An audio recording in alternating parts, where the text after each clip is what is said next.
Olá, estamos ao vivo pelo Facebook, pelo YouTube da Amamentaré e também pelo Instagram do Amamentaré. Eu estou tentando entrar com dois convidados pelo Instagram do Amamentaré, mas alguma coisa não está permitindo. Engraçado. Oi, doutor Moisés, eu estou vendo que você está falando oi comigo, mas eu... Vocês estão me ouvindo, né? Oi, Regiane, tudo bom? Vocês estão me ouvindo? Faz assim, pelo Instagram. Alguém está me ouvindo? Ah, ok. Moisés acenou que sim. Você recebe a minha solicitação, Moisés, pelo Instagram? Ok. Sim. Regiane também me disse que está ouvindo. Oi, Luana. Oi, Gra. Ah, ok. Tá todo mundo me ouvindo. Ok. E vocês recebem a minha solicitação para vocês participarem aqui comigo?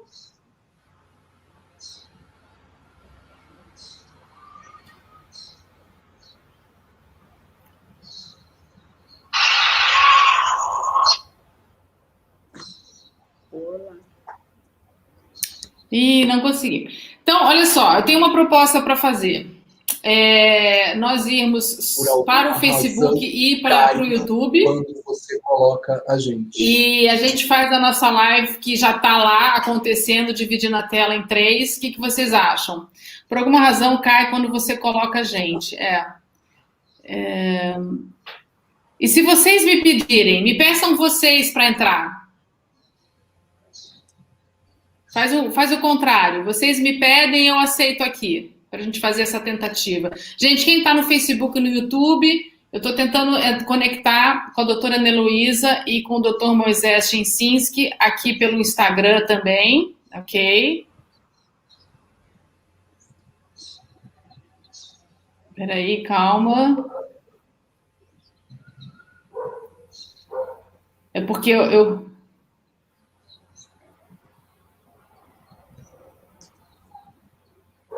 Me pede de novo, Moisés, porque embolou com um pedido de um outro perfil aqui. Cai. Oh, luta!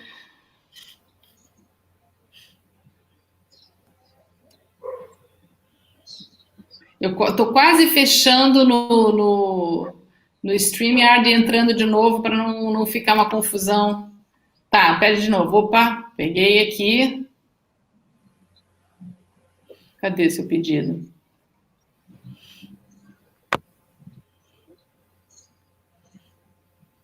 Não entra. Gente, tecnologia está passando uma perna na gente. Vou fazer uma última tentativa aqui.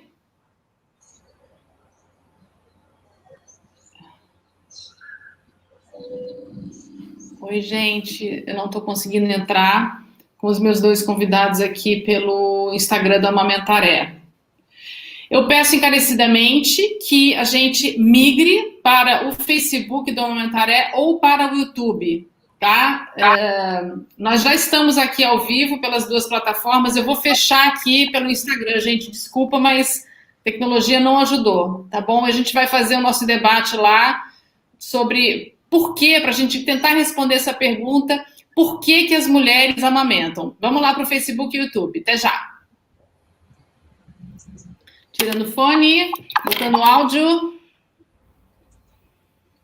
Olá! Gente, que confusão! Mas agora estamos aqui, doutora Ana Heloísa Gama, que já é sócia de carteirinha, associada do Amamentaré, e doutor Moisés Chensinski, vou fazer uma apresentação aqui, que eu acho que todo mundo já te conhece, mas eu vou fazer a apresentação assim mesmo, tá? Pediatra homeopata na cidade de São Paulo, membro do Departamento Científico de Aleitamento Materno da Sociedade Brasileira de Pediatria e, com todo orgulho, autor do blog Eu Apoio Leite Materno. Então, primeiro de tudo, bem-vindo, doutor Moisés Chensinski, que está me ouvindo, né? Tá tudo certo. Ele deve estar com o fone lá Liga o fone do computador, tá me ouvindo? Eu estou no fone do computador. Então, pronto. Eu não sei se a Ana não está. Estou. Tá. Vocês estão me ouvindo? Tá. Estamos 3 conectados aqui.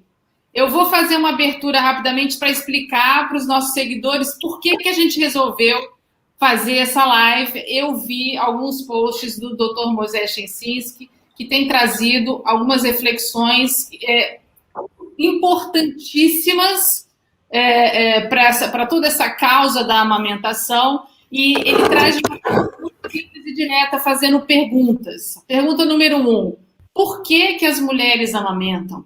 Pergunta número 2, onde os profissionais da área da saúde estão errando?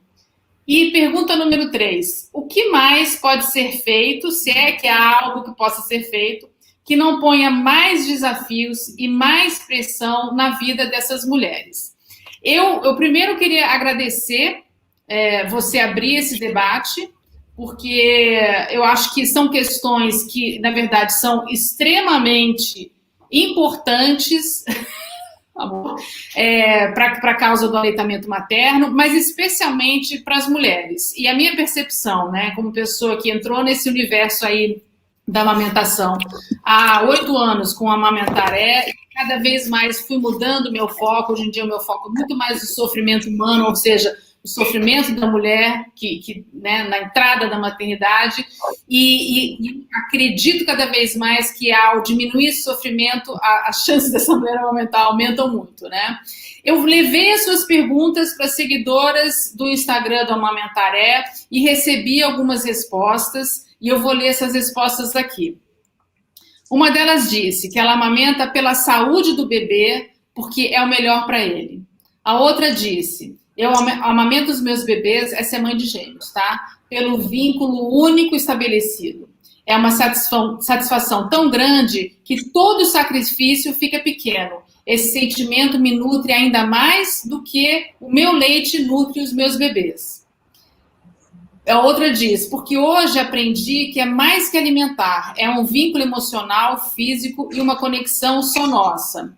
Outra, pelo vínculo, pela importância do leite materno para o bebê, por ser um momento mágico entre nós. E, por último, porque o leite materno é o melhor alimento que o meu bebê pode ter. Eu vi aqui os seguintes pontos importantes: a saúde do bebê, o vínculo da mãe com o bebê e o sacrifício, tá? Então, agora, queria agradecer, Ana, óbvio, sempre, né, sua presença aqui, maravilhosa, minha parceira. Vou abrir o debate para a gente falar, mas queria primeiro que o Dr. Moisés contasse para a gente o que motivou abrir esse debate, o que te levou a abrir esse debate. Bom, primeiro, boa tarde. Quero agradecer a Cris por ter finalmente juntado eu e a Ana. A gente está tentando isso já há algum tempo. Deu muito certo agora. A gente só fez parte junto do mesmo filme, De Peito Aberto, que, por sinal, está aberto na plataforma filme.com.br, eu acho. Vale a pena ver, tá? Bom, a questão é assim, quando foi... Eu recebo os textos e eu traduzo muita coisa que vem do inglês e distribuo pelos departamentos de aleitamento e tal. E eu achei um texto muito legal e eu escrevi o texto assim. Era um texto que mostrava que como você desconfia que um pediatra não é amigo da amamentação. E aí eu traduzi o texto e coloquei, e ele começava assim. Esse é um texto, e que é um texto do Jack Newman, que é um pediatra conhecido dentro dos meios do aleitamento, de 2005. Então, eu comecei o meu texto assim, esse é um texto que podia ser meu, mas não é. Esse é um texto que podia ser atual, mas não é. E esse é um texto que poderia ser imaginário, mas ele é mais real do que a gente podia pensar. Aí escrevi o texto tal, e li esse texto, fiz um vídeo desse texto. Aí depois apareceu aquelas coisas que a gente sabe, né, que nunca nada acontece por acaso. E aí eu estava vendo o livro do Gonzalez, né, o Presente para a Vida Toda, e achei em 2 trechos 2 coisas que eu comecei do mesmo jeito. Aí eu escrevi outro texto. Falei, olha, esse é outro texto que podia ser meu, mas também não é, né? Quando ele fala o seguinte, e algumas coisas precisam ser interpretadas com calma quando você lê o texto todo, mas ele diz o seguinte, a amamentação não é uma forma de evitar infecções, assim como a vista não é uma forma de evitar acidentes. Não quer dizer que a amamentação não previne infecções, mas não é por isso que você amamenta. São partes normais de uma vida plena. Agora, eu sei que a amamentação não é um esforço, e muito menos um sacrifício que a mulher faz pelo bem do seu filho, mas uma parte da sua própria vida, do seu ciclo sexual e reprodutivo. Não quer dizer que seja simples, não quer dizer que ela não se esforce, não é isso, né? Um direito que ninguém pode lhe negar. Eu sei que existem mulheres que não querem dar o peito. Tudo bem, um direito não é o mesmo que uma obrigação. Também tem muita gente que não vai a manifestações ou que não vota, mas continua tendo esse direito. Esse livro não tenta convencer as mães a dar o peito, mas sim a ajudar aquelas que desejam amamentar para que consigam. E depois ele pega um outro trecho, peguei um outro trecho para falar. E aí, o que eu vejo como muito claro para mim? A gente está patinando na estatística e nas taxas do aleitamento materno há muito tempo. A Organização Mundial de Saúde estabeleceu que até 2025 eles querem até 50% das crianças indo em aleitamento materno exclusivo. Nós não atingimos isso ainda. E o que a gente viu na última estatística que apareceu? Que em 13 anos, a última foi em 2006 e essa em 2019, a gente teve 15% de aumento do aleitamento materno das crianças até 4 meses e 8% de crianças até 6 meses. Menos de 0,5% ao ano. Se você clicar no Google aí e escrever aleitamento materno, 2.100.000 informações. Se escrever amamentação, 11 milhões de informações. Se você escrever breastfeeding, 118 milhões de posts. Então, a informação está aí. A legislação, olha, tem leis, todas? Não, mas já tem, poderia ter a licença maternidade aqui no Brasil até 6 meses para todas as mulheres? Sim, tanto que a estatística mostra que de 2006 para cá, quase dobrou o número de crianças que tiveram desmame entre 4 e 6 meses. Daí me veio... esse questionamento eu já faço há muito tempo. Esse questionamento de onde estamos errando é de um texto meu do Dia do Pediatra, de 2012. Vai fazer 10 anos esse texto e nós continuamos errando do mesmo jeito. O que eu quero dizer com errando? O que acontece que nós não conseguimos aumentar essa taxa? Para mim, o panorama mais claro é que nós estamos investindo no lugar errado. Eu não preciso falar mais para uma mulher que amamentar é importante, não que eu não deva falar. Sim, é importante a informação que ela esteja lá, mas eu não posso basear a minha ideia de só porque eu vou dizer que o aleitamento é importante pela 105ª vez, ela vai falar assim, ah, tá, agora eu entendi. Não é aí, não é a falta de compreensão. Ah, vamos falar de... Foram mais um outro fator que me chamou demais a atenção, me incomodou muito.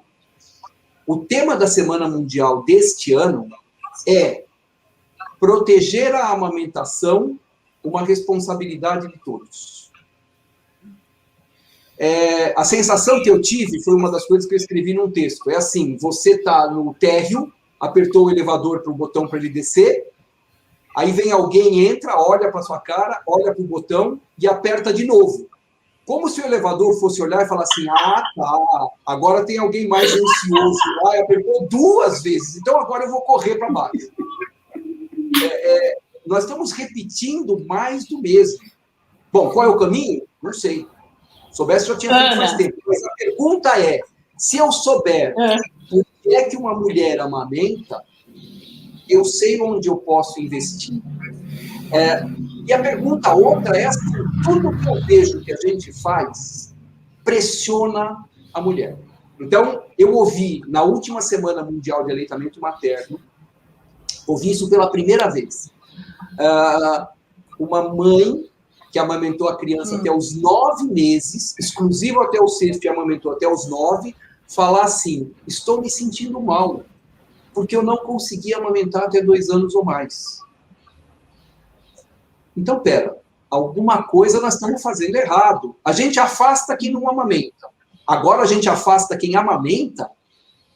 Então, nós precisamos começar a mudar algumas coisas. Como, por exemplo, é uma questão que é difícil mudar, né? É desvincular a amamentação de amor. Parar de falar que o leite é o amor líquido.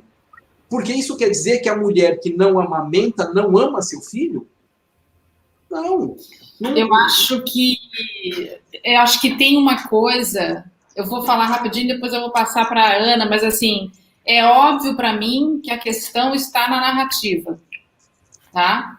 Porque a questão está na narrativa porque a questão é cultural, né? Mas antes eu quero ouvir a Ana, porque a gente fala muito sobre isso aqui, Moisés, nas nossas lives, né? A gente debate muito. Toda semana eu e a Ana, a gente está tentando, inclusive, às vezes a gente fala assim, né, Ana? Nossa, se alguém entrar aqui na live agora, vai achar que a gente está fazendo campanha de desmame, mas não é. Né? Vai lá, Ana. Verdade. Olá, gente. Bom, não precisa nem dizer que eu concordo com o Moisés, é um super prazer e foi ótimo a Cris conseguir juntar a gente, né, Moisés? A gente vem combinando, pensando e não estava rolando. Bom, vamos direto ao ponto aqui. Quem me dera que eu soubesse ir direto ao ponto. Essas questões, elas não têm uma resposta pronta, né? E por isso eu fiquei tão animada de nós três estarmos aqui hoje, junto com quem está aí nos assistindo e que eu espero que participem, para a gente abrir a reflexão, para a gente abrir e poder ver isso por vários ângulos, né? Antes de mais nada, eu acho que isso já foi dito aqui, mas eu vou reiterar, a amamentação está muito, no ser humano, está muito longe de ser um ato exclusivamente biológico, né? A gente ainda faz um recorte quando a gente estuda amamentação, quando a gente propaga a amamentação, eu acho, minha opinião, que a gente ainda tem um recorte muito assim no foco da mulher mamífera, né? E enquanto que nós, humanas, né, nós somos mamíferas, sim, mas nós somos mamíferos muito diferenciados, né? E então a amamentação é, antes de tudo, uma forma de se relacionar, a meu ver, uma forma de se relacionar com um outro ser humano, que é o filho, né? Por isso as amamentações do primeiro filho, do segundo filho, do terceiro não são iguais, né? Porque são seres diferentes relacionando comigo de forma diferente. Então, além de uma forma de se relacionar, é sem dúvida assim, um ato biopsico-político, social, né? Acho que desde que o mundo é mundo, que as mulheres têm ao seu alcance estratégias e formas de não amamentar, né? Agora me lembrei aqui não sei direito a lenda não era o Rômulo e o Remo que foram amamentados pela loba? Não tem isso? Então, acho que desde lá da época da loba que há uma forma alternativa ao aleitamento materno, né? Passando pela histórica figura da ama de leite, né?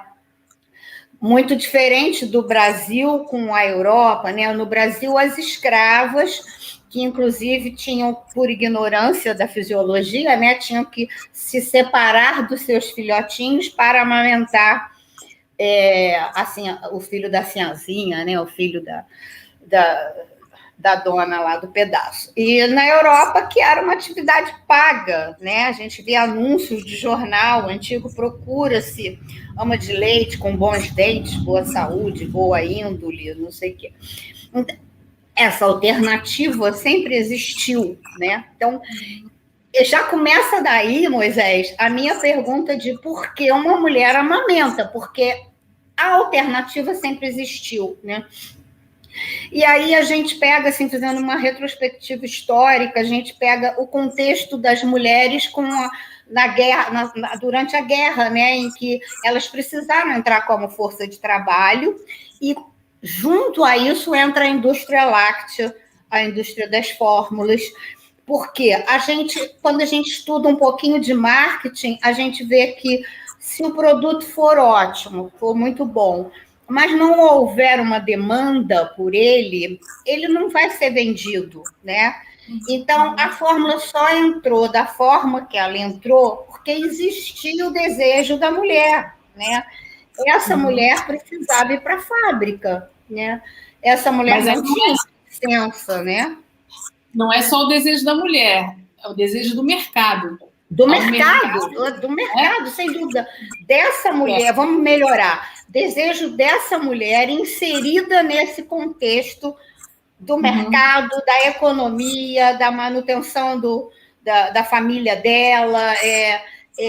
Eu acho que quando a gente começa a estudar um pouco da história da mulher no mundo, a gente vê que a mulher sempre foi muito, o corpo da mulher e a própria mulher sempre foi muito manipulado, né? Muito usado de acordo com o desejo dos homens, né? Da classe dominante, desde a época que eu trocava a minha filha por 20 ovelhas, né? Até agora, quando a gente coloca e passa por épocas em que desmamar precocemente foi um investimento do mercado, foi um investimento feito. Eu que não sou novinha, né? Peguei na minha faculdade ainda revistas com página inteira assim de um anúncio de fórmula, claramente dizendo: se você tem um pouquinho de dinheiro, né, compre fórmula, não vá amamentar, que é uma coisa para quem não tem grana, né? Então, isso é muito forte, né? Depois vem o conceito do leite fraco, né? Que na história foi muito usado pela própria mulher quando, inconscientemente, ela não queria amamentar, porque era uma carga muito grande, e eu acho que a gente está repetindo agora essa situação. A mulher está com uma carga muito grande, então ela tem que amamentar, ela tem que fazer o home office, ela tem que... E aí, inconscientemente, muitas mulheres não querem mais amamentar, mas sabem da importância, estão plenas de conhecimentos, mas ela está muito dividida, muito cansada, e aí eu acho que vem o boicote inconsciente, e uma das coisas que foi usada desde a guerra era: eu não amamento porque o meu leite é fraco. E esse conceito foi... pego, inclusive, pela classe médica, pelos profissionais da saúde. Durante muito tempo, os profissionais da saúde acreditaram no leite fraco, né? E aí eu acho que o início da conversa é isso, Moisés. Acho que é por isso que... E Cris, né? Estou falando Moisés, que ele que levantou a lebre. Eu acho que é tão difícil para a gente ter uma resposta de onde que a gente está errando, porque a coisa é muito ampla, né? Mas a gente não pode deixar de olhar para ela como um todo. Se a gente fechar o olhar no biológico, a gente vai morrer na praia. Eu acho que quando a gente traz esse ponto histórico, eu moro em Portugal, né? Então acho que eu posso trazer um momento que é um marco, que é um encontro dos portugueses com os indígenas nas praias brasileiras da costa brasileira, no descobrimento do Brasil.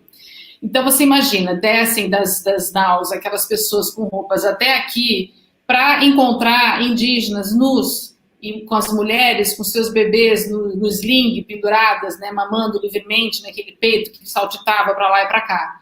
Então, esse encontro, né, eu acho que ele diz muito do que aconteceu de lá até aqui. Porque a gente lembra o massacre dessas culturas, desses povos que viviam aqui, por essa cultura, o que houve foi exatamente um apagamento dessa cultura, né, indígena. Ok. Saltamos para o momento atual, a mulher contemporânea, porque assim, não dá para falar com a mulher que amamenta, e não nem com a mulher que amamenta, com a mulher que acabou de ter um bebê, sem inserir ela nesse contexto que é o de agora, né? Então, a mulher fez muitas conquistas, teve que abrir mão de muitas coisas e para ganhar muitas outras, né? Mas o fato é que ela é cada vez mais, entre aspas, dona do seu desejo, ok? Né?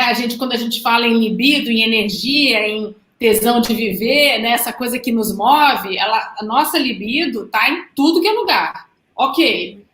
Só que o fato é que, assim, se por um lado nós avançamos muito, por outro, há um pedaço da narrativa, da cultura, que nos finca num lugar que é o do século XX, 1900 e sei lá o quê, entendeu? Então, assim, a gente vê agora nesse cenário pandêmico a sobrecarga que as mulheres vivem, porque ainda existe a crença de que o cuidador principal dos filhos é a mãe, quando na verdade a gente já sabe que muitas das tarefas podem ser divididas com o pai ou, enfim, o parceiro ou parceira que estiver ali do lado dessa mulher, né?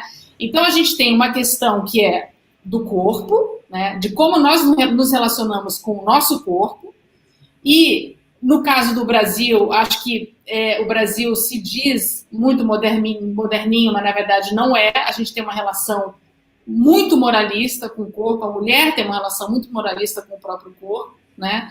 Tanto que virar para uma mulher que foi desde os, sei lá, 4 anos de idade, 3 anos de idade, quando ia à praia com a família, botava um biquininho com a parte de cima e a parte de baixo, mesmo sendo uma criancinha mínima que deixou de ser bebê ontem, né? Ou seja, aí você já tem uma mensagem, esconde este peitinho, e aí quando ela tá com 30, você vira para ela e fala, não, pode botar esse peito para fora para aumentar. De novo, você tem uma mensagem ambígua, entendeu? Então, assim, tem uma coisa que a gente é atravessado pela cultura. Não tem como. Nós somos mamíferos, é quase um acaso. Esse é um elemento que está sujeito à cultura. Tanto que se você pega, hoje em dia, uma comunidade tribal no continente africano, ou mesmo indígena, daquelas mais afastadas, né, no Brasil, e você ainda vê uma outra relação com o corpo, automaticamente a amamentação acontece de outra forma, completamente diversa da nossa. Então, assim, falar, né, responder essa pergunta, acho que tem uma série de outras perguntas, né? Quem é essa mulher? Né? Quem é essa mulher? De que cultura, em que cultura ela está inserida? Porque ela não responde sozinha a essa cena do aleitamento materno. Essa cena é construída culturalmente, ela não acontece por acaso. E eu vou começar a trazer aqui os comentários de algumas mães. A Rosângela, que está no YouTube, fala, que tal perguntar à mãe que ajuda que ela quer? Isso é uma questão que eu acho assim, que é muito importante a gente trazer para cá para o nosso debate. E a Thaís Xavier diz, tem uma possibilidade de resposta. Ontem agradeci ao meu marido pelo puerpério que ele está me oferecendo. No 5º filho. Além de tudo, o que hoje sei e sinto, posso também afirmar que amamento porque o meu marido age em conjunto, cuidando de fato de todo o resto. Ele vive o tema comigo e defende a causa. Ainda é um tema muito presente no universo feminino, precisa entrar mais na infância e no masculino. Por quê? Aí tem a segunda parte que está aqui. Porque o pensar está preso numa sociedade patriarcal e moralista. Como é entre as crianças? Natural. E entre irmãos, meninos, numa família que normaliza o ato? Normal. Se crescerem levando essa normalidade adiante, o futuro seria diferente, não? Pois é, o problema é que normalizar depende dessa relação com o corpo. Né? Essa relação com o corpo, ela é estabelecida antes do aleitamento materno. Fala, Ana. Eu quero só completar para a gente passar para o Moisés também. Eu estava te ouvindo e estava pensando, eu sou uma mulher, geração anos 70. Então, essa relação com a amamentação, consequentemente com o corpo, é tão claramente inserida no contexto sociocultural, político, blá, blá, que eu sou a geração topless, né? Eu sou a geração Ipanema topless. Eu sou a geração da moça que vendia espetinho de camarão. Ela era muito famosa em Ipanema. E ela era uma magrinha, moreninha, de topless, com o espetinho de fora, e o camarão no espetinho. E ela ia andando por Ipanema e gritando: o espetinho daquela, o espetinho, entendeu? Tinha a coisa do espetinho com o espetinho, sabe? E era absolutamente normal, né? Então fazia topless quem queria, não fazia quem não queria. Tinha pontos da praia onde aquilo era aceito, que a polícia não ia lá. E foi muito chocante para mim, atualmente, como pediatra, passar pela questão de ter que ter lei que garanta a mulher amamentar em público, porque eu sou a geração que amamentei na praia. Eu cansei de amamentar na praia. Cansei de puxar o biquíni para o lado, botar a Luca no espeto, continuar conversando e comprando o espetinho da Baiana. Então, assim, é uma questão, assim, o que acontece com o mundo, tudo que está em torno, a amamentação é a ponta do iceberg, eu acho. Por isso é tão difícil, né? Mas eu achei esse depoimento dessa moça muito legal. Eu acho que é isso, é por aí. Talvez a gente possa investir mais nisso. O livro que o Moisés fez para criança, né? Que tenham mais, que existam mais livros nas histórias onde o aleitamento aparece, né? Que as novelas, enfim, eu acho que isso faz toda a diferença. E também essa questão que você trouxe e ela confirmou, dessa divisão de tarefa, né? Que possibilita que essa mulher não fique tão exaurida. Amamentar exige muita dedicação, né? Muita disponibilidade, não é nem dedicação. Moisés, mulher fala muito, fala aí. Muita importância, imagina. Eu estou ouvindo muito. Então, eu vou questionar as duas coisas, né? Primeiro, que tal perguntar para a mãe que ajuda que ela quer? Será que ela sabe? Será que ela tem isso no consciente? E será que o que ela quer é viável e possível? Então, assim, quando eu escuto essa fala de porque o homem, 2021, eu acho que nós vamos chegar em 3021 e vai estar se discutindo a mesma cultura do homem. Não que eu não tenha esperança. Sim, muita gente tem mudado. Sim.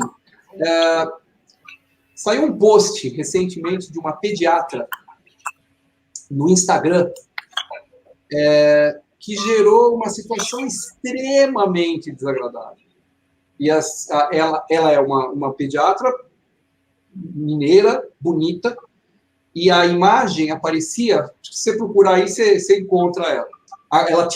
Ela fechou o Instagram, fechou o Facebook. Vinha escrito assim, como prolongar a mamada. Alguma coisa nesse nível, nessa fala. Eu vou pegar aqui, porque eu acho que eu tenho essa imagem aqui. Mas, enfim, a ideia é assim, os homens acabaram com ela, com as respostas, ela se sentiu sozinha, ameaçada, constrangidíssima. Espera aí que eu vou achar aqui a imagem, eu já estou achando. Mas assim, não, já foi.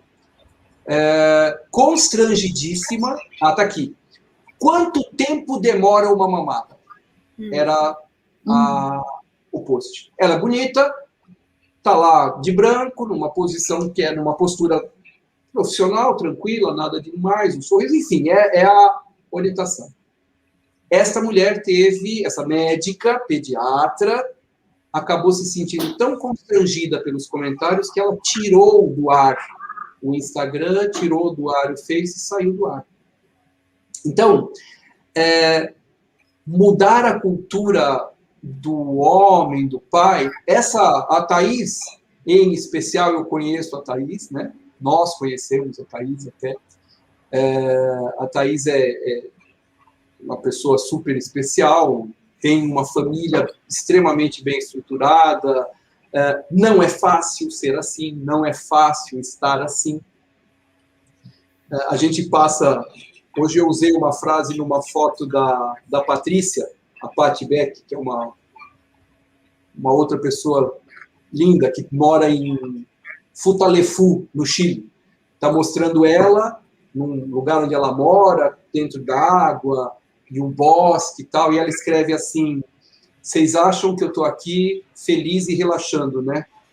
Eu estou aqui do lado ouvindo gritos e choros, ela está fechada assim, né, pensando, gritos e choros, tentando ter um minuto, e aí a frase, né, que me vem na cabeça é aquela sempre: todo mundo vê as pingas que eu tomo, ninguém vê o tombo que eu levo. Quer dizer, para chegar nisso, o que eu tenho que fazer de malabarismo, o que uma mulher precisa fazer de malabarismo para amamentar, né? Eu falo sempre, falava isso em aula, né? Aquela história que você só escuta de mulher, né? E aí, como é que foi a amamentação no começo? Ah, olha, doeu, sangrou, cada vez que vinha aqueles que o bebê chorava, eu ficava, pelo amor de Deus, de novo, não. Aí, na hora da dar de mamar, eu tinha que morder algum pano, porque doía, sangrava. Com 15 dias, calejou. Com 15 dias, calejou, é o fim do mundo. E essa é uma história muito frequente. Muito frequente por várias razões. Então, por exemplo, vamos falar culturalmente, ser mãe é padecer do paraíso. Então, como é que eu vou reclamar de algo que, mesmo que tenha dor, eu tenho um ser dependente envolvido? Saiu, eu traduzi agora, deve estar sendo publicado por aí, eu estou passando aí para algumas pessoas, enfim, é um texto que eu recebi a respeito do que as indústrias de substitutos de leite materno estão fazendo no mundo agora, no tempo da Covid, com doação de fórmulas e sendo da importância de amamentação, porém, ao mesmo tempo, ao lado, colocando assim: leite, esta fórmula tem proteção para a sua imunidade. Então, tem 219 acusações, enfim, transgressões ao Código Internacional que protege os substitutos de leite materno. E aí, a gente é obrigado a ouvir de profissionais de saúde a frase assim: mas qual é o problema? Né? Não tem um conflito de interesses, né? Lógico que eu sei que nem toda mulher amamenta. Lógico que eu sei que em algum momento pode ser necessário fórmula infantil. Existe o Guia Alimentar da Criança Brasileira abaixo de 2 anos de idade, que mostra a preferência pela fórmula como substituto de leite materno do que o composto lácteo, que é um alimento ultraprocessado. Canso de receber mães que estão dando compostos lácteos para os seus filhos, porque foram orientados pelos profissionais de saúde, que não acreditam que o alimento ultraprocessado é prejudicial. Frases do tipo assim: não, mas a indústria pega aquilo que é de bom do leite materno e põe... eu fiz uma vez, escrevi um negócio dizendo assim: se você pegar 4 pneus de Mercedes e colocar num Fusca, ele continua sendo um Fusca com pneu de Mercedes. E vai atrapalhar o funcionamento do Fusca, porque ele não foi feito para o Fusca. Você pegar os...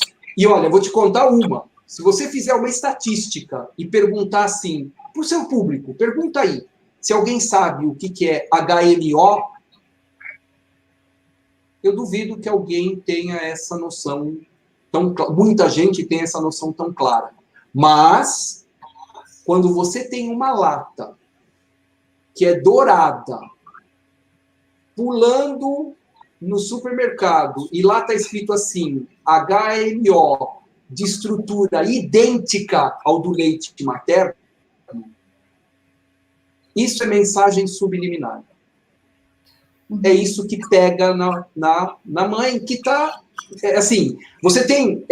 a gente precisa tomar só muito cuidado para não continuar pregando para crente, né? Você tem as mães que amamentam, aconteça o que acontecer. As mães que não amamentam, aconteça o que acontecer.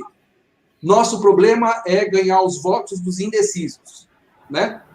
E quando essa indecisa está naquele momento de sensibilidade, de vulnerabilidade, é aí que o marketing age. Então, isso é importantíssimo que fique claro.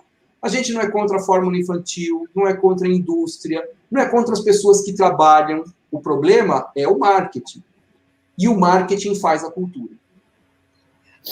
Olha, é um problema. Posso botar aqui 2 comentários. Um da Regiane, que está aqui em Portugal, a gente até se conhece, porque a gente trouxe a questão do topless e ela falou uma coisa bem interessante. Ela falou, o que falar da cultura europeia, em que nesse contexto do topless é completamente livre. As mulheres não têm receio nenhum de colocar seus peitos para fora e isso não choca os espectadores. Ela fala, entretanto, uma mãe amamentando ainda é tabu por aqui. Mulheres se escondem em Portugal para amamentar seu bebê. Então, uma questão assim, que a mesma cultura do topless não é garantia. E só uma coisinha, só para complementar uma coisa nessa pergunta, Cris. Qual é a taxa de aleitamento materno em Portugal?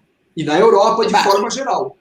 Muito baixa. É muito mais baixa que a nossa. Assim, vamos até pesquisar aqui, mas é muito mais baixa. Se você conseguir descobrir aí a Gisele fala, para mim, o ponto-chave na amamentação significa rede de apoio. Apoio nos fazeres do lar, apoio do parceiro, apoio na abstinência de sono, apoio nas dores e dificuldades da pega, das fissuras.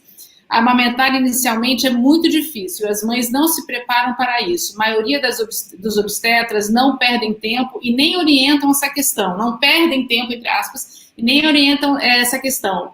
Quando o bebê nasce, é desesperador.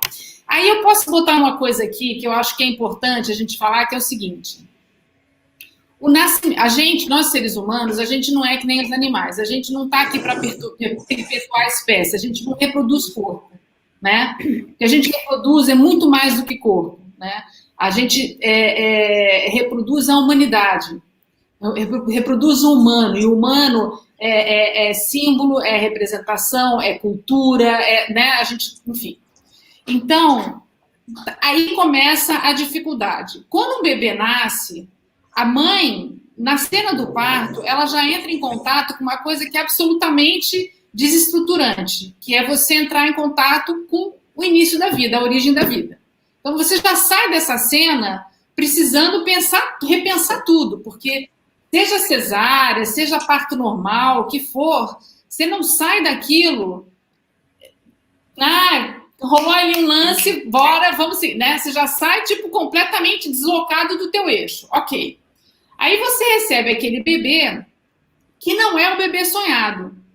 O bebê que nasce não é o bebê imaginado. Então, temos uma perda aí grande. A mãe tem que abrir mão de um bebê idealizado, de um filho que já estava aqui. Aliás, é um processo necessário para que esse bebê nasça. Ele nasce num lugar que já está garantido para ele, numa linhagem familiar, ele já tem um nome, ou seja, através da ordem do simbólico que esse ser humano chega no mundo, né? Há algo que já aguarda ele ali. Depois ele pode até jogar tudo aquilo fora, mudar de nome, separar da família, mas o fato é que ele é uma garantia para ele. Mas quando a mãe pega ele nos braços, é quase como se ela falasse... Mas não era esse bebê que eu tinha pensado. Mesmo que ela ame ele enlouquecidamente. Então, temos aí um novo baque para essa mulher. O que eu quero dizer? A rede de apoio, que a gente sempre fala aqui, quem trabalha em prol do aleitamento materno fala rede de apoio, é o marido, é a marida, é a avó do bebê, são os tios, a vizinha, quem puder ajudar. Mas eu acho que essas pessoas, elas se encarregam das funções que essa mulher não pode dar conta e tal, mas se encarregam especialmente de sustentar essa mulher emocionalmente que está vulnerável no sentido assim de existe ali o potencial de uma psicopatologia, uma depressão, uma dissociação de identidade, quem sou eu? A gente vive isso, né, Ana? Quando você tem um filho, eu lembro que assim, eu fui fazer análise depois que meus filhos nasceram, fiz durante 12 anos, eu demorei para sabe, o que é isso? O que aconteceu? Então, assim, essa rede de apoio tem que estar ciente de que essa mulher está atravessando uma crise. O nascimento de um filho desencadeia uma crise no sentido positivo e negativo. É um esforço, né? O trabalho que o nascimento de um bebê implica na psique de uma mulher é de uma magnitude incomparável. Incomparável. Ou seja, quando o pediatra recebe uma mulher neste estágio da vida dela, neste momento, tá? E ele olha, porque óbvio assim, gente, médico, assim, eu imagino, né, na faculdade de medicina, eu estou fazendo faculdade de psicologia, eu sempre fico pensando assim, nossa, como é que deve ser a faculdade de medicina? Que isso é uma loucura, né? Sabe assim? E eu fico pensando assim, aí chega aquele bebê e você tem que olhar para aquele corpo e ver se está tudo, né? O peso, né? O estado de alerta, as respostas, os reflexos, né? Tudo tem que estar, você observa aquele corpinho funcionando, né? Só que, além daquele corpinho, existe aquilo ali está tudo dentro de uma bolha de subjetividade, porque, assim, esse bebê e essa mãe estão construindo uma coisa ali, e aí a gente fala, né, que está muito além do peito, está muito além do leite, está muito além de tudo. Tanto que até quando tudo isso se ausenta, esse processo continua. E aquele sujeito se constitui, né? Ou seja, o pediatra, ele recebe uma dupla num momento de ebulição, de revolução. Sabe assim? E eu imagino que considerar todas essas variáveis, essa resposta... Eu, por exemplo, se alguém me pergunta por que eu amamentei, eu não tenho a menor ideia, porque, inclusive, eu não gostava de amamentar. Eu não tenho a menor ideia. Entendeu? E eu acho que, assim, talvez essa resposta, eu não sei, talvez ela seja a mais coerente com a magnitude da situação, daquilo que está se passando ali, entendeu? Sabe assim? Porque algo nos leva e, durante o processo, você está o tempo todo se perguntando, a ambiguidade é inevitável, né? Eu quero estar aqui? Não, quero. Eu gosto desse bebê? Gosto, não gosto. É assim, é muito louco, entendeu? Olha só, eu consigo imaginar a resposta para cada mãe. Bom, deixa eu ir para um dado primeiro prático. É recomendado pela Sociedade Brasileira de Pediatria uma consulta com o pediatra a partir da 32ª semana de gestação. Ele não sabe o que fazer nessa consulta quando marca. Quando uma mãe liga, olha, queria marcar uma consulta. Mas para que você queria? Não, que idade que tem seu filho? Não, ele vai nascer. Não, então, assim como o odontopediatra que só atende depois que o nenê fez 1 ano. Até lá ele já pode ter 6 dentes, todos cariados, ou tortos, ou nada, e quando chega lá, um bebê de 1 ano de idade, você tem que fazer tratamento. Então, a recomendação é a partir da 32ª semana. Eu acho que a gente deveria ter avaliações pediátricas a cada trimestre de gravidez, desde o primeiro trimestre, para a gente conversar sobre tudo, inclusive sobre a amamentação. Bom, nasceu o bebê, chega na maternidade. A parte técnica já traz alguns questionamentos. Então, aqui a gente tem a moda agora, e é um problema, porque você tem os grandes defensores do freio de língua atrapalhando a amamentação e os não defensores do freio de língua falando da amamentação. Eu participei do documento do Ministério a respeito de freio de anquiloglossia, que saiu daqui do Instituto de Saúde do Estado de São Paulo. Existe um protocolo, assim como tem o Apgar, que é a notinha que dá para o bebê para saber como ele nasceu, existe um protocolo que a gente utiliza, que o mais simples deles é um deles, mas que sempre vem com nota máxima. Ou nota quase máxima. E aí a gente pergunta para a mãe, porque hoje aqui é tudo alojamento conjunto. E não é alojamento conjunto, infelizmente, filosófico, e sim econômico, porque assim você desativa uma ala inteira de hospital, de bebês que não têm necessidade de ter um acompanhamento específico. E aí você vê lá, pergunta, alguém avaliou uma mamada sua do começo ao final, uma, na maternidade? Ninguém. Aí essa mãe vai para o pediatra. Este pediatra tem a linha de continuidade dessa mesma cultura. Teve uma época, eu tenho essa, para mim, essa característica, talvez pela minha forma de trabalhar, enfim, que me chamou a atenção que eu tinha muito pai na consulta.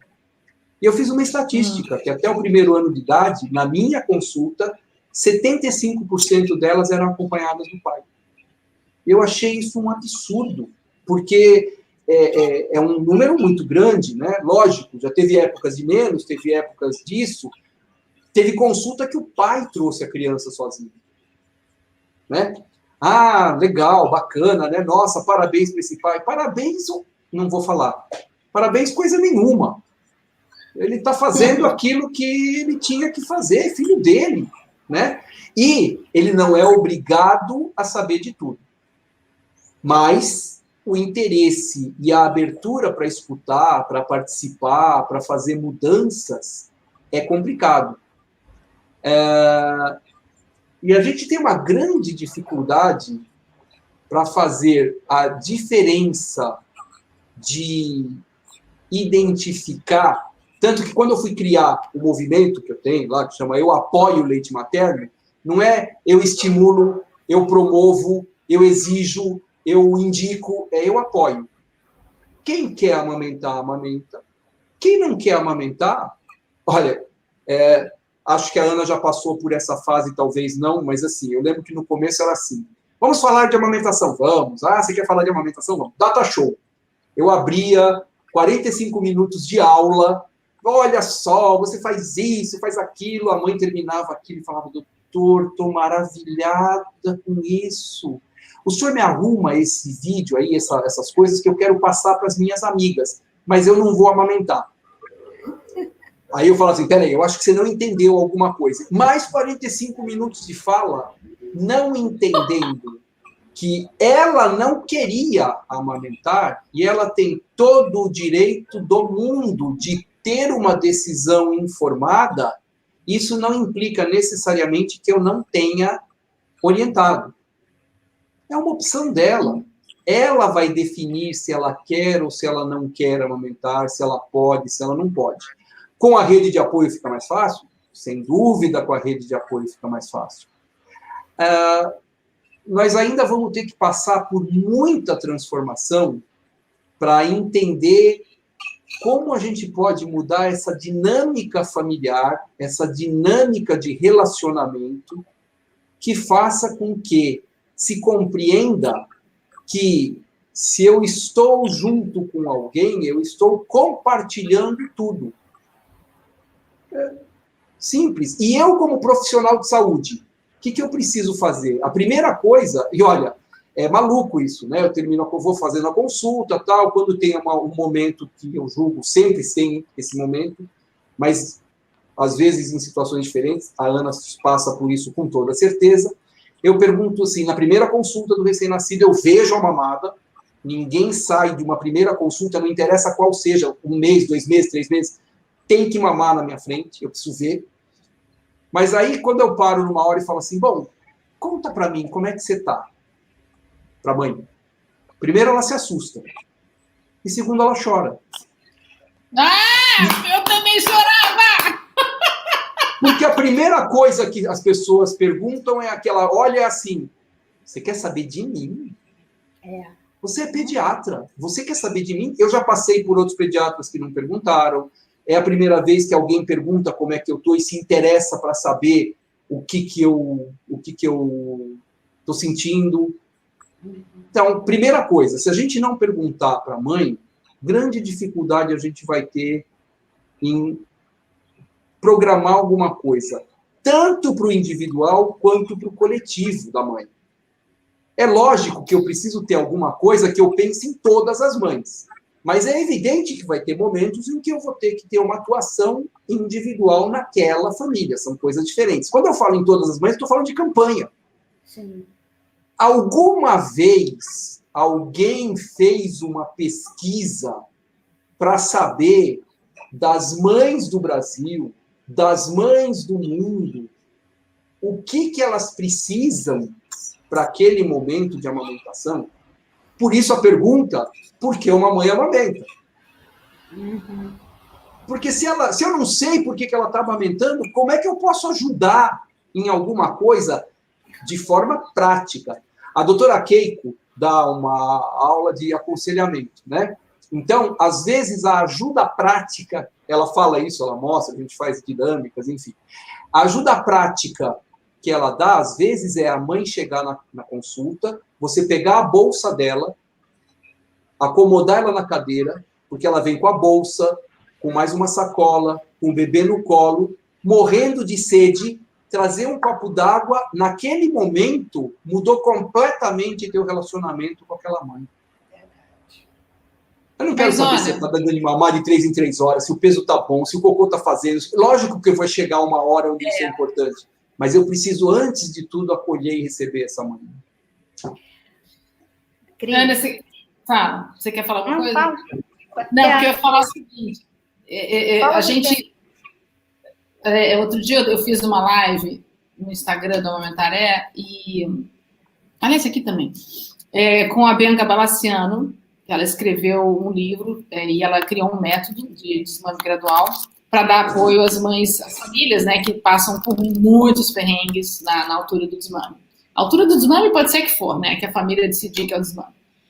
E conversando com ela, eu confirmei uma coisa que sempre que foi uma desconfiança minha, assim, né, que é o seguinte: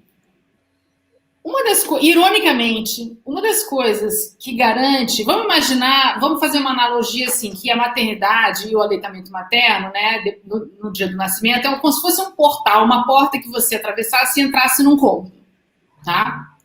Quando você entra num lugar fechado, é sempre mais tranquilo você perceber que tem uma porta de saída. Ah, por ali eu posso sair. Eu não estou trancada aqui, porque isso é uma questão para a mulher contemporânea, né?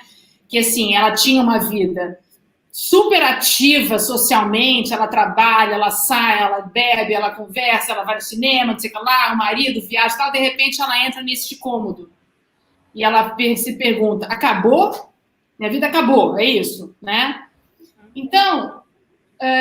no trabalho da Bianca e no apoio ao desmame, é muito interessante, e isso eu passei com a doutora Ana Luísa, como mãe de bebês gêmeos, né? Que é o seguinte: na hora que você vira para essa mulher e fala, olha, tem porta de saída, você não está presa aqui. Na hora que você quiser, se a sua decisão for essa, você pode desmamar. Isso já te dá uma sensação assim, então a vivência é minha, não é de mais ninguém. Desculpa a OMS, mas deixa eu pensar aqui o quanto tempo eu quero amamentar. Apesar de você estar me dizendo aí que tem que ser X, Y, Z. Mas eu vou pensar, cá com os meus botões, o quanto tempo eu consigo, eu posso, eu desejo, eu quero, enfim. E no trabalho da Bianca, no fim da nossa live, ela confirmou uma coisa que é o seguinte: 70% dos casais, das famílias, que procuram pelo método de desmame gradual, no meio do processo, depois que se livram da livre demanda, que acho que é um conceito que tem que ser trabalhado, porque ele é muito mal compreendido, depois do 6º mês. Depois que essas pessoas organizam as mamadas diurnas e noturnas, elas continuam aumentando. Ou seja, uma família que vai à procura de um profissional para desmamar e quando toma as rédeas do processo e toma as rédeas da sua própria vida, não se vê mais refém daquela loucura que é você não dormir, aquela criança com 1 ano e meio, 2 anos, mamando de meia hora à noite. Você fala assim, gente, andamos para trás, o que aconteceu, né? E aí quando alguém entra com um método, com um apoio psicológico e fala, então tá, vamos dar uma organizada aqui nessa agenda E o que essas pessoas fazem? Não, então tá, agora eu não quero mais desmamar. Ou seja, o ponto central aqui talvez seja abrir essa escuta, largar um pouco mão do conceito rígido, duro, né? No qual a subjetividade de cada mãe, de cada pai, de cada família não entra, esse conceito que você fala, não, ou é isso ou não é isso, né? Abrir isso e deixar, e dar poder, dar autonomia, porque criar filhos é um trabalho autoral. Ninguém cria o filho como o outro diz. A gente cria o filho como a gente quer, a gente pode, a gente consegue. Isso não adianta, pode entrar um papa na minha casa e falar, cara, olha só, você tem que fazer não sei o que lá. Mas se eu não posso, eu não consigo, se isso não está em mim, não vai acontecer, né? Então, acho que a narrativa é muito impermeável, muito, né? É um monólogo, não é um diálogo, entendeu? Uhum. Os órgãos responsáveis pela saúde mundial, aquilo é um monólogo. Eu sei que fazem pesquisas e estatísticas no mundo inteiro, mas eu não sei onde é que eles enfiam aqueles dados. Porque, assim, sinceramente, eu continuo vendo uma narrativa, né, um monólogo que não entende que a mulher contemporânea, se é que algum dia ela deu conta dessa demanda, eu acho que nunca deu, mas a de agora não vai dar nunca, entendeu? Não vai dar nunca. Então, assim, ou articula-se tudo isso de uma outra forma, né? Vamos abrir nas negociações e vamos rever tudo, né? E antes de eu passar a palavra para a Ana, a todo mundo fala aqui, eu vou só ler aqui. A gente estava falando, né?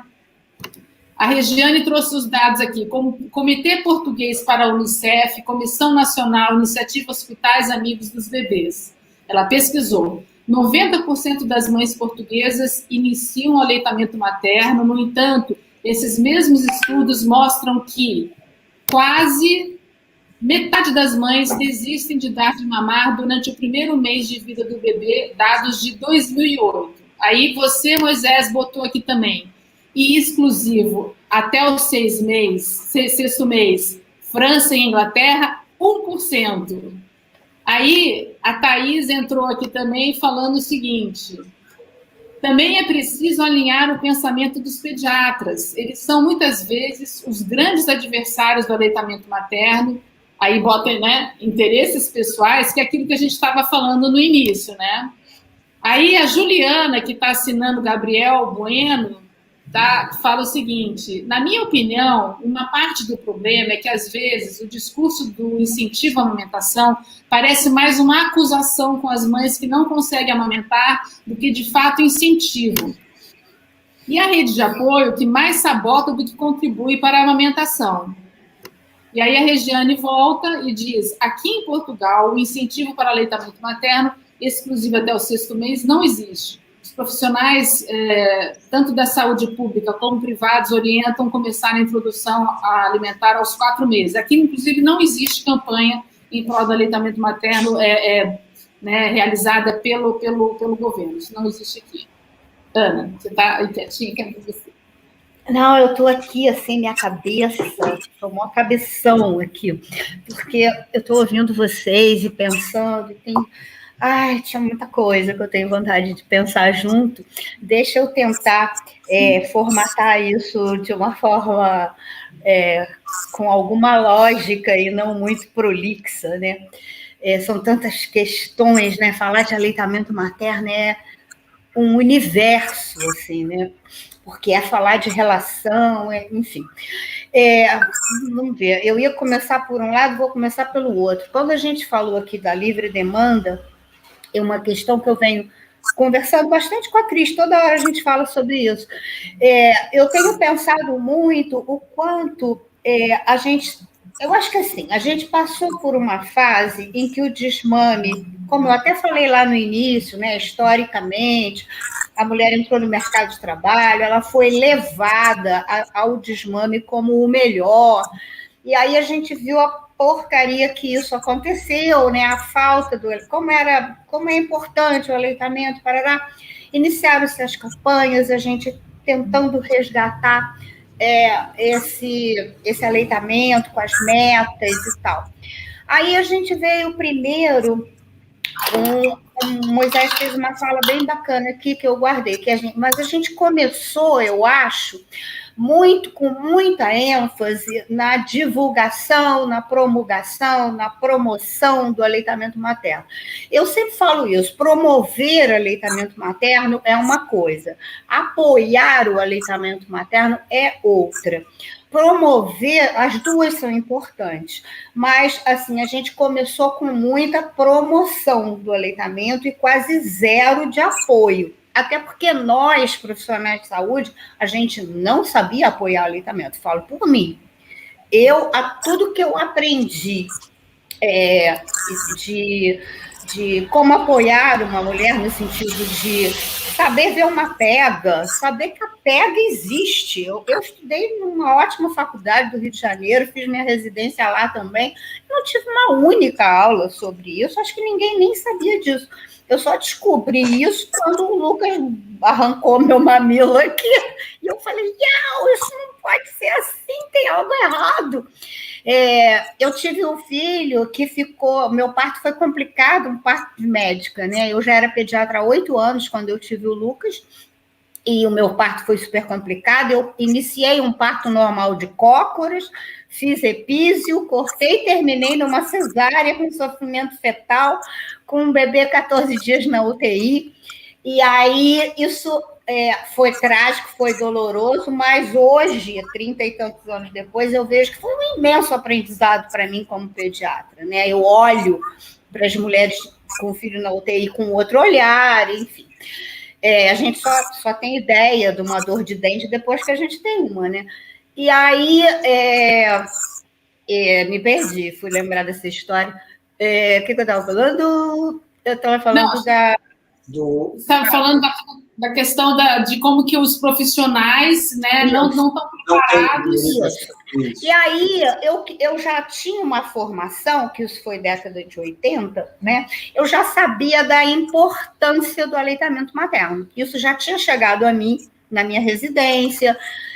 Então, eu era aquela que hoje eu olho com olhos meio assim, para com isso, você está torturando essa mulher, que diz, você tem que amamentar, porque se você não amamentar, não sei isso, aquilo outro. Talvez o Moisés algum dia já tenha tido um discurso também mais assim, peremptório, né? Meio, se você não amamenta. Aí a própria campanha, né? Quem ama, amamenta, que o Moisés já citou. Então, eu era pediatra há 8 anos, e aí eu estava perguntando aqui, por que eu amamentei? Porque eu era pediatra e eu tinha uma consciência de que seria muito bom para o Lucas ele amamentar. Eu não poderia responder aqui assim, eu amamentei porque era muito prazeroso. Não mesmo. Ainda mais com um filho na UTI, 14 dias na UTI, e zero conhecimento de que eu tinha que manter minha produção de leite, que ele lá estava tomando uma madeira, então que a pega dele, quando chegou em casa, ele quase arranca meu peito. E aí eu tive uma questão assim de, gente, amamentar é importante, eu creio nisso, mas eu vou ter que aprender um jeito das mulheres fazerem isso melhor do que eu estou fazendo. Eu amamentei até 9, 10 meses com muita dificuldade, com dor, com sangramento, com aquilo tudo que a gente sabe que não pode. Então, a minha história pessoal me jogou no aleitamento por uma história pessoal. Mas eu vou ser bem crítica aqui, sem medo. As campanhas de aleitamento e tal, elas não têm um olhar para nós, profissional de saúde. E aí eu acho que é muito complicado você ter uma promoção do aleitamento, concordo com o Moisés, a gente nem quase não precisa mais falar das importâncias do aleitamento materno, que a maioria das mulheres sabe, das famílias sabe. É claro que a gente vai ter que continuar falando, mas isso já está bastante divulgado, né? Agora, aí ela está totalmente imbuída do desejo, da necessidade, da vontade de dar isso para o seu filho. E aí não tem apoio. Na própria maternidade, ela já entra na fórmula, ninguém sabe ver a pega, fala-se um monte de besteira.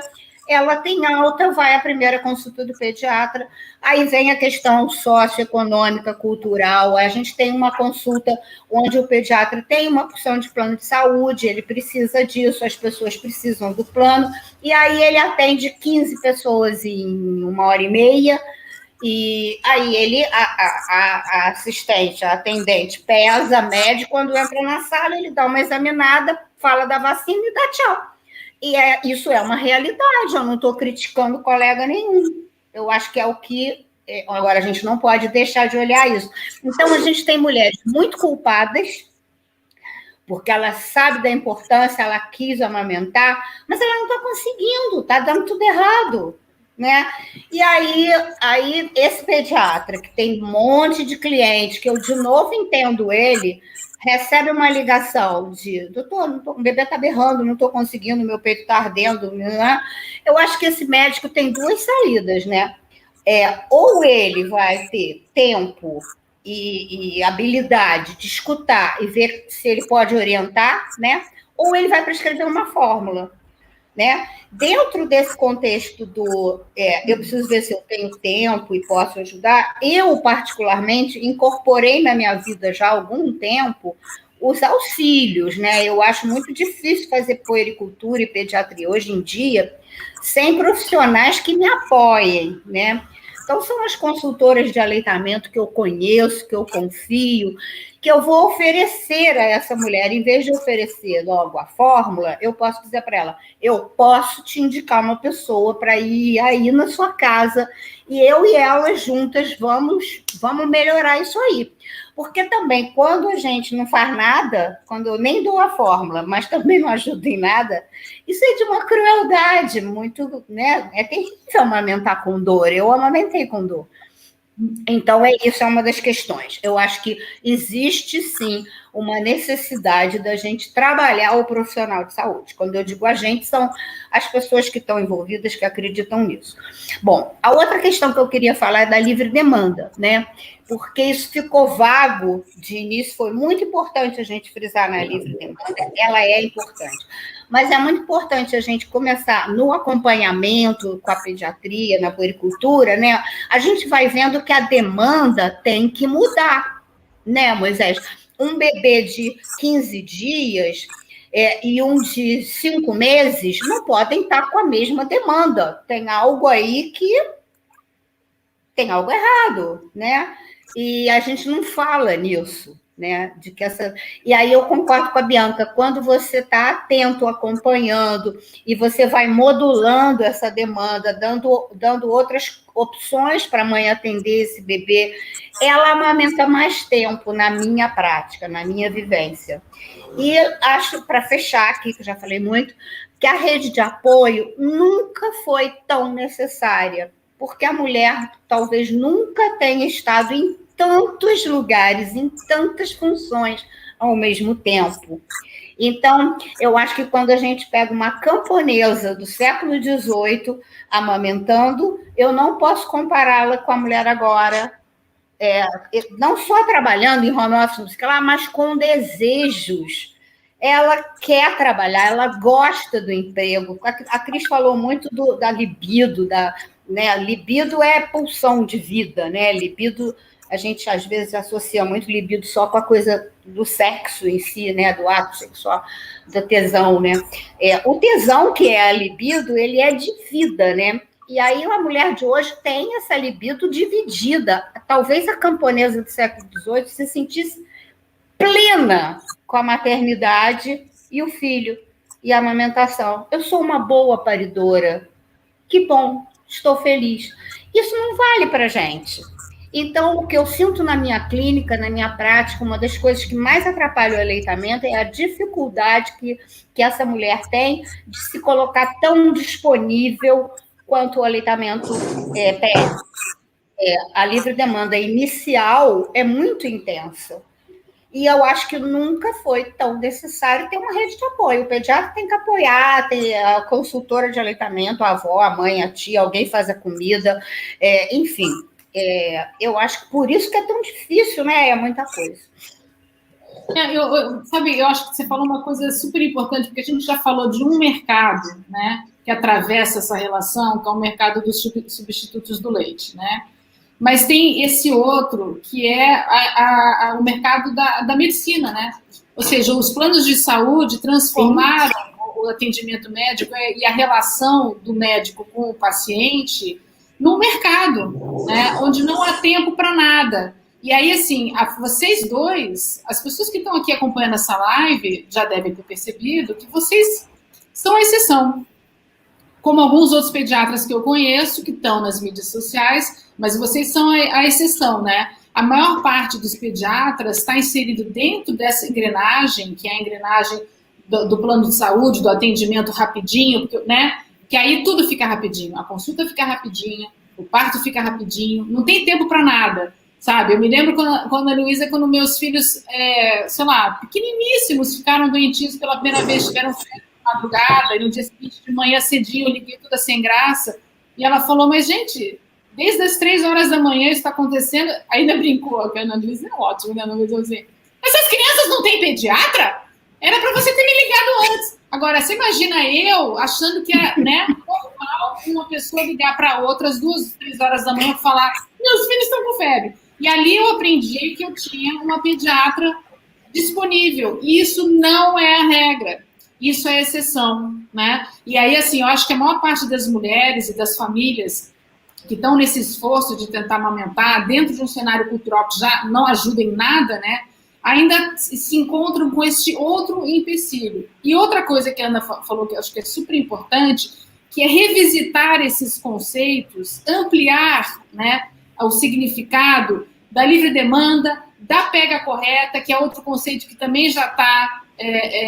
a gente já entendeu que, assim, boca peixinho não é garantia de nada, né? Sabe assim? É super importante, mas podem ter outras coisas ali atrapalhando, essa boca tá linda, e tem um monte de coisa que não está sendo vista ali, ou seja, tudo, né? Porque se a livre demanda, a narrativa da livre demanda surge porque durante sei lá quantas décadas as mães eram orientadas a dar 15 minutos no peito, 15 minutos no outro, e tchau, né? Aí vem esse conceitão, livre demanda, né? LM, LD, né? E tudo mais. Aí, ok, passamos desse primeiro momento, a gente já está no segundo. Então, assim, as famílias têm que entender, né, que o bebê cresce, que a demanda muda, e que assim, quando alguma coisa, esse processo não evolui, tem que parar para entender o que está acontecendo, né? Tem uma ansiedade aí, né? Agora a gente está vendo na pandemia as mães dizendo que as criancinhas super ansiosas, né,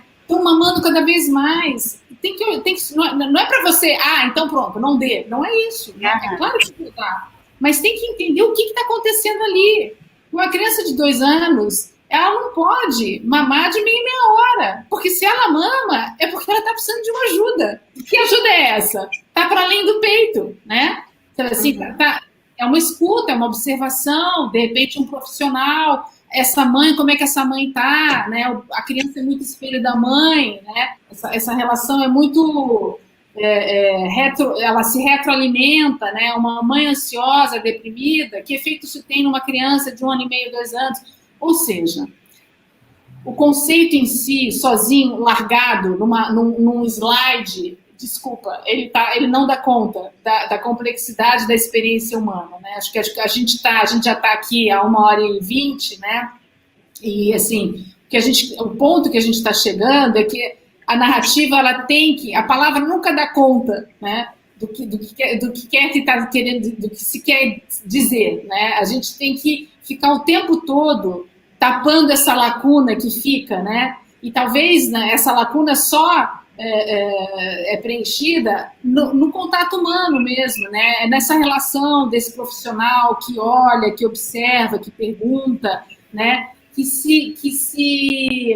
não fica numa posição, né? Estou aqui atrás da minha mesa de médico, né? Que vai até, como você falou da doutora Keiko, vá até, né? Esse profissional que vá até, né?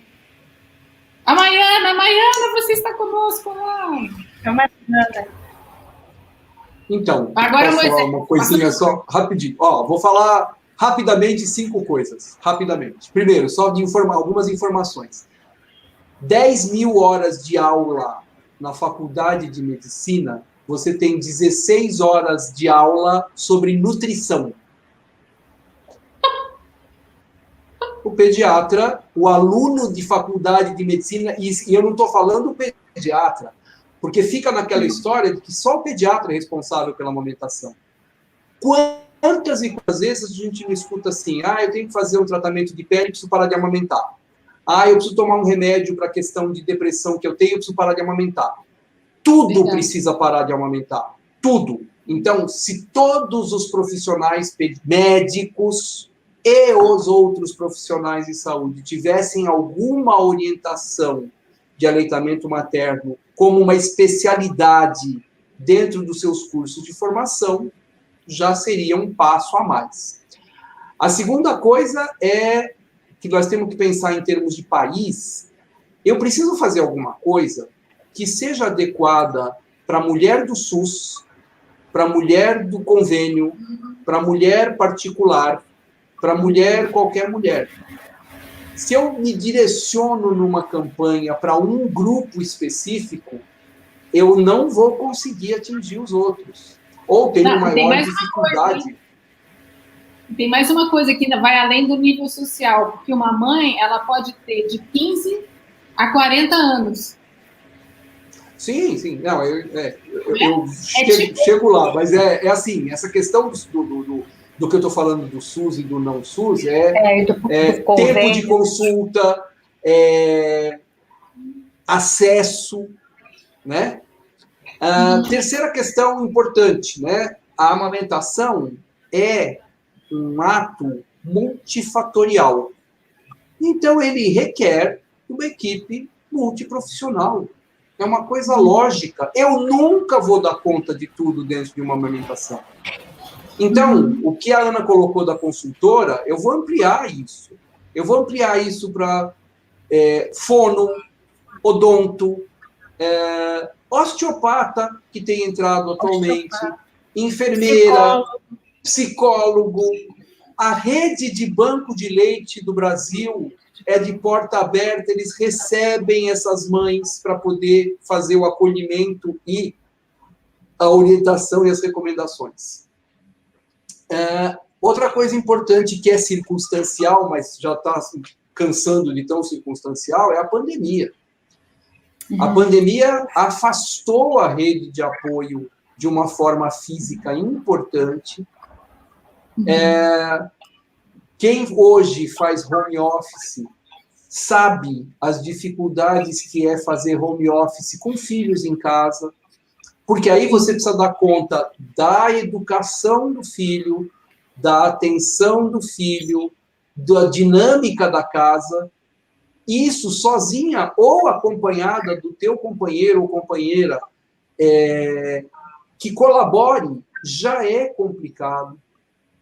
Né? Existe ainda a questão dos gêneros, que pega pesado, é muito complicado você trabalhar com isso, ainda mais agora que nós estamos em época de Covid. E, no final, é assim, eu entro nesse mundo de redes sociais há algum tempo, através da Simone de Carvalho, no grupo do AMS, Aleitamento Materno Solidário.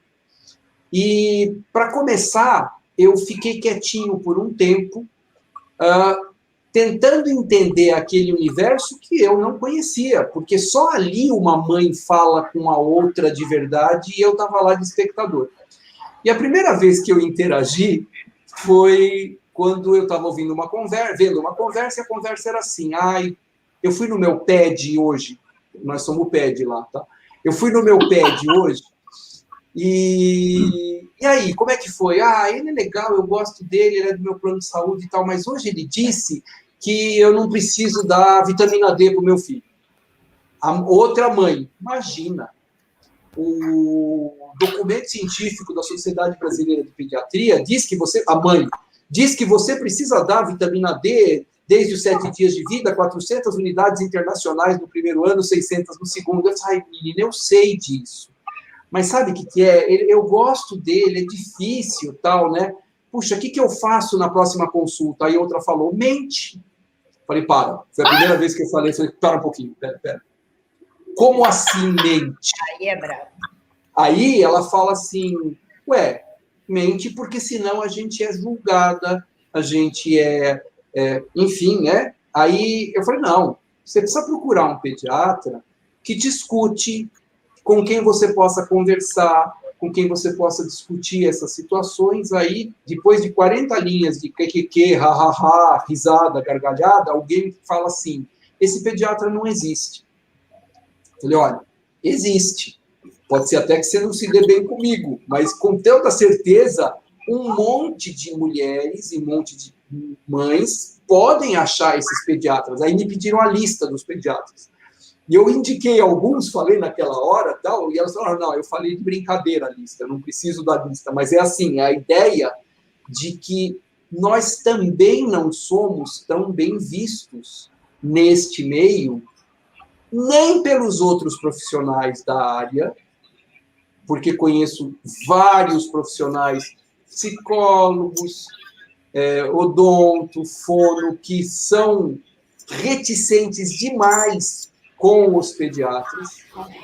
E, por outro lado, é uma coisa muito engraçada, né? Eu me considero uma pessoa absolutamente abençoada, tanto pessoalmente como profissionalmente, porque, sendo homem, muito mais de meia idade, classe média, que nunca amamentou, eu sou acolhido dentro deste meio como eu gosto de acolher as mães e as famílias que me procuram.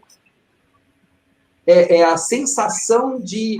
O Juca Chaves falava isso numa música dele que se chamava Cúmplice, enfim, né? Mas ele falava assim, que saiba receber e saiba ser bem-vindo.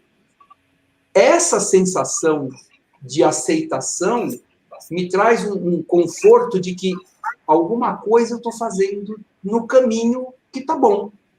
E isso não quer dizer só aceitar. Quer dizer, por exemplo, ter escrito e ter feito um vídeo que gerou essa nossa live. Reflexão. É o tempo inteiro. Não dá para a gente se contentar com a mediocridade. E, infelizmente, a visão e a postura que se tem em relação à mulher, em relação à amamentação, neste país, e de uma forma geral, não vou te dizer, mas vamos colocar que nós vivemos aqui, né? Nesse país, nesse momento, é medíocre. Você não conseguir fazer, e não conseguir entender que a grande maioria das mulheres no Brasil trabalham em serviço informal. Elas não têm 6 meses de licença maternidade, elas não têm 4, elas não têm 2, elas não têm 1. Como é que você quer que esta mulher possa amamentar? 15 dias de vida, ela está voltando ao trabalho. Como essa mulher vai poder amamentar? Enfim, na prática, basicamente, tem muito mais coisa que a gente podia ter aqui uma live de uma vida, né? Porque o tema para se discutir, ele é apaixonante, a gente que está envolvido sempre tenta buscar, o que não quer dizer que a gente não vai continuar errando e que a gente não vai continuar tentando. O que não quer dizer que o tema da Semana Mundial é pela 100ª vez falar de proteger, de amamentação, de responsabilidade e de todos. Nós estamos repetindo isso há 30 semanas. Tá bom, vamos continuar, não tem problema. Mas ela não pode se encerrar aí. A gente precisa continuar achando que sempre tem mais alguma coisa e é possível fazer. Sim, é possível. Se alguém que estiver vendo a live ou mais alguém tiver uma ideia e uma proposta que ache ótima, passa para a gente. Com toda certeza, a gente vai avaliar e vai trabalhar em cima disso. Eu acho, gente, uma frase só. Essas lives, uma frase nunca é. Mentira. Só que não. Só que não. Só que não. Eu acho que muito importante dessas nossas conversas, eu estou super feliz com essa conversa de hoje, e acho muito que a gente pode deixar muito uma questão assim de não se culpe, mulher, pelo que está acontecendo, sabe? Já é um passo a gente dizer isso, sabe? Assim, não é só você nisso aí, olha quanta coisa tem em torno, mas também não desista, né? Se você quer, se você já entendeu, se de alguma forma é importante para você, vai atrás do banco de leite, se você não está com dinheiro para investir, por exemplo, numa consultora de aleitamento, porque esse pediatra super bacana dessa moça que falou, eu tenho um pediatra do plano, eu adoro ele, mas eu não tenho espaço para diálogo. Isso acontece muito com a amamentação. E aí eu acho que entram as consultoras, os pediatras não são obrigados ainda, eu sou condescendente, aprender tudo sobre aleitamento, nem a gente sabe tudo, mas abrir, assim, eu falo muito isso quando eu detecto, sei lá, uma hérnia inguinal, uma hérnia na virilha, no saquinho de um bebê. Eu sei dar o diagnóstico, eu sei dizer que aquilo é uma hérnia, mas eu não vou operar. Uma vez uma mãe me perguntou, a senhora mesmo opera? Eu falo, não, eu vou te encaminhar para um cirurgião, ou vamos ver no teu plano e tal, se eu conheço alguém. Mas então eu acho que com o aleitamento a gente está nesse momento agora. Se esse profissional de saúde pelo menos souber dizer assim, olha, não está legal, eu vou te propor isso, vou te propor, ó, vá ao banco de leite se você não está podendo pagar mais nada. Se você pode investir menos num carrinho maravilhoso, eu penso muito, eu tenho falado muito isso nessas consultas de pré-natal e aqui na rede, né? Mudar o nosso foco, as nossas prioridades de se preparar para receber o bebê. Não é mais, a gente já sabe que se eu puder tudo, ótimo. Mas se eu não puder tudo, o quartinho com móvel carérrimo, o carrinho que custa R$ 5.000, tudo isso é muito legal, mas não é fundamental. Eu posso fazer uma poupança para... É uma mudança de foco. Para quando eu não estiver me sentindo atendida no meu desejo, eu quero uma maternidade assim, eu vou procurar a consultora, eu vou procurar fono, a osteopata, o psicólogo, não sei o quê. E no SUS, aí já vai ser uma questão para ser discutida, não adianta aqui, mas eu vivi na Clínica da Família experiência muito rica de consulta de puericultura coletiva. O grupo todo de mães com os seus bebês, eu e a dentista, eu e a psicóloga, isso era feito antes da consulta do pediatra. Então, quando ela entrava no pediatra, aí sim, era aquela coisa já... Mas a gente já tinha interpretado o gráfico, já tinha ensinado como é que olha a caderneta, já tínhamos conversado sobre a amamentação. Então, o modelo de consulta coletiva, eu acho que se for resgatado no SUS, vai ser uma coisa bem interessante, multidisciplinar e coletiva. Então, gente, a gente já está aqui 1h30, já passou um pouquinho até. Vou dar uma fechada, assim, só dizendo uma coisa que eu acho que é super importante da gente falar hoje em dia, para a gente lidar com certas narrativas muito ditatoriais, né, que ainda estão muito presentes na nossa vida, né? Eu acho que nós mulheres, a gente tem que se libertar dessa noção de que nós nascemos para sermos mães, tá? A maternidade, ela não é determinada, e a relação com o bebê, ela não é determinada pela nossa biologia, por esse corpo mamífero que nasce com essa aparelhagem toda aqui para amamentar, XYZ. A maternidade e a amamentação, né, são construções, né, são coisas que acontecem no curso da vida, né, e não vêm prontas, por isso que está aí o desafio, está aí a graça, por isso que cada família é tão singular, cada dupla mãe-bebê é tão singular e inédita nesse planeta, entendeu? Eu gosto sempre de falar uma coisa, assim, cada criança que nasce é uma chance de se reinventar o mundo, graças a Deus, porque o mundo está difícil da gente engolir, entendeu? Então, assim, a gente tem que perceber isso, né?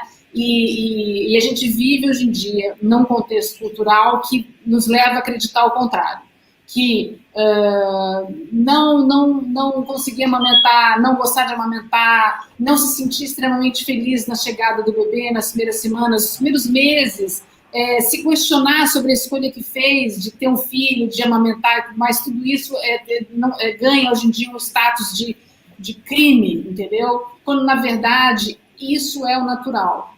A maternidade, ela é um estado, né, emocional lotado de ambiguidades, como todo amor é. Todo amor é. Nenhum amor está livre de ambiguidades, tá? Então, toda vez que eu conversava com uma menina que acabou de ter bebê e ela falava claramente, ela falava, nossa, assim, de dia eu amo meu filho e à noite eu tenho muita raiva dele. E eu tinha certeza que eu tinha nascido para ser mãe. Nossa, mas olha isso, eu tinha certeza que eu tinha nascido para ser mãe. E aí eu falei em letras assim, né, garrafais. Ninguém nasceu para ser mãe. Né? A gente constrói isso, né? A gente não tem filhote, que nem os gatinhos e os cachorrinhos, entendeu? Botar um ser humano no mundo, e o Winnicott fala uma coisa muito interessante, a diferença de um bebê que mama, um bebê humano, de um filhote de animal, é que o bebê, enquanto ele mama, ele tem ideias. Aquilo ali está muito além, né, do alimento, da nutrição, ali ele estabelece a primeira relação com um objeto de desejo, com o que está fora dele, entendeu? Então, assim, e é disso, né, que a gente fala quando a gente está aqui debatendo sobre a experiência humana.